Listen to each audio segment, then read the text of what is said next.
नमस्कार, आप देख रहे हैं गुलिस्तान न्यूज। मैं हूं आकांक्षा चौरसिया। हमारे खास कार्यक्रम एक मुलाकात में आपका स्वागत है और हमारे साथ आज के मेहमान हैं हरियाणा के श्रम एवं रोजगार मंत्री शिवचरण लाल शर्मा जी। बहुत बहुत स्वागत है आपका। सबसे पहला मेरा ये सवाल, कैसा रहा आपका अब तक का राजनीतिक सफर? मेरा तो आज तक का बहुत अच्छा रहा है।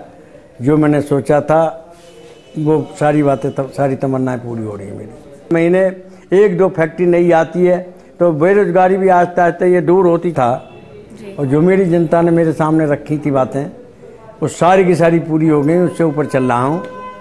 इसमें सीएम साहब का बहुत बड़ा सहयोग है कि उन लोगों को उनकी इच्छा के मुताबिक संतुष्ट कर दिया गया। जो उनके ख्वाब में भी नहीं था वो चीज़ें मैंने ला के इनको दे दी। जैसे यहाँ पढ़ाई के एजुकेशन बहुत पीछे था। ये स्लम बस्तियाँ बोली जाती हैं, गांव भी स्लम के हैं मेरे पास।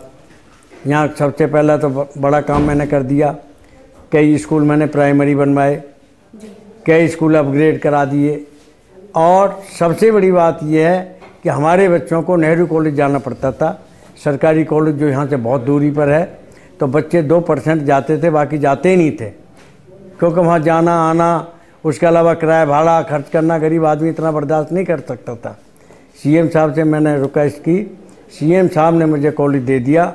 यहाँ से जहाँ हम बैठे हैं सेंटर में है वो कॉलेज।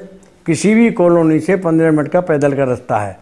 पैदल 15 मिनट में आदमी यहाँ से आराम से जा सकता है। और वहीं अपना पढ़ाई करने के बाद वो एक स्टेडियम मैंने वहाँ बनवा दिया है। उस स्टेडियम में अपना खेलो कूदो, अपनी सेहत बनाओ और जो चाहो तो स्टेडियम में करो। वॉलीबॉल खेलो, फुटबॉल खेलो, क्रिकेट खेलो, कोई सा भी खेल खेलो। अच्छा लंबा चौड़ा मैदान है, अच्छा बना हुआ है। और कॉलेज के बाद अपना खेल कूद करके अपने घर आ जाओ। घर आ करके अपना नाश्ता वास्ता करो, अपने माँ बाप से मिलो, अपने भाई बंधुओं से मिलो, अपने पड़ोसियों से मिलो। उनके लिए कैसा जगह बन गई, क्या वो ये महसूस ही नहीं करेंगे कि हम कहीं स्लम बस्तियों में रहते हैं।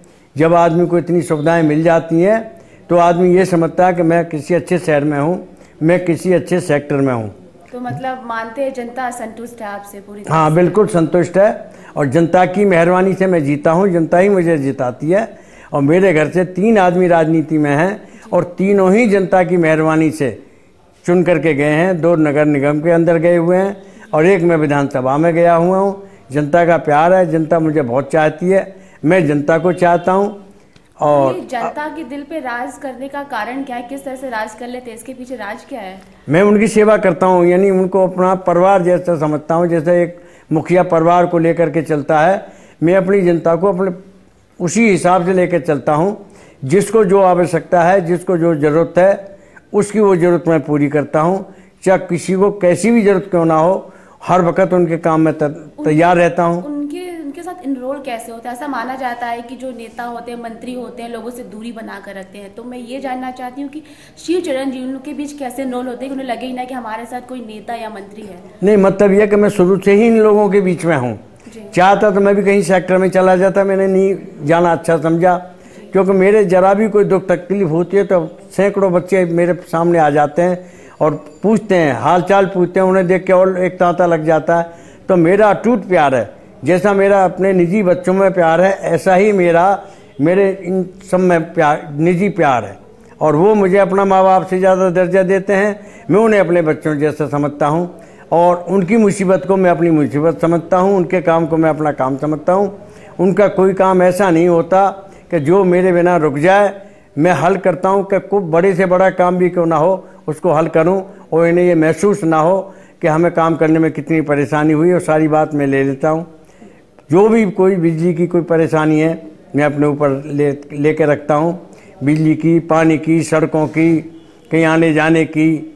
अभी मैंने बसें चलानी शुरू करी हैं। इन्होंने मुझसे कहा कि आने जाने में बाबू जी 3 व्हीलर बड़ा नुकसान करते हैं, लाइन में लगे रहते हैं। मैंने चलो बस चलवा देता हूँ।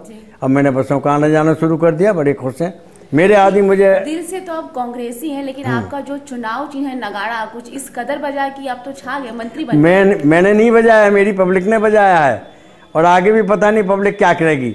जो मेरी पब्लिक कहेगी मैं वो करूँगा। मैं अपने आदमियों से भिन्न नहीं जा सकता।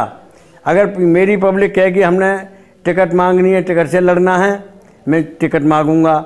और मेरी पब्लिक कहेगी कि हमने तो आज़ाद ही लड़ना है तो मैं आज़ाद लड़ूंगा।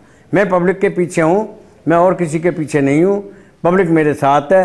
इसीलिए हमारा एक बाप और बेटे का रिश्ता बना हुआ है। मेरे पास डिपार्ट है लेबर का, लेबर में मैंने इसी तरीके से काम किए हैं, वो काम किए हैं जो कभी सोचा भी नहीं था। कभी कोई मजदूर मर जाता था, उसको 2-4-6 हज़ार रुपये दे दिए जाते थे कि भाई तुम अपने इसका कर्म करके और जाओ, कुछ नहीं मिलता था।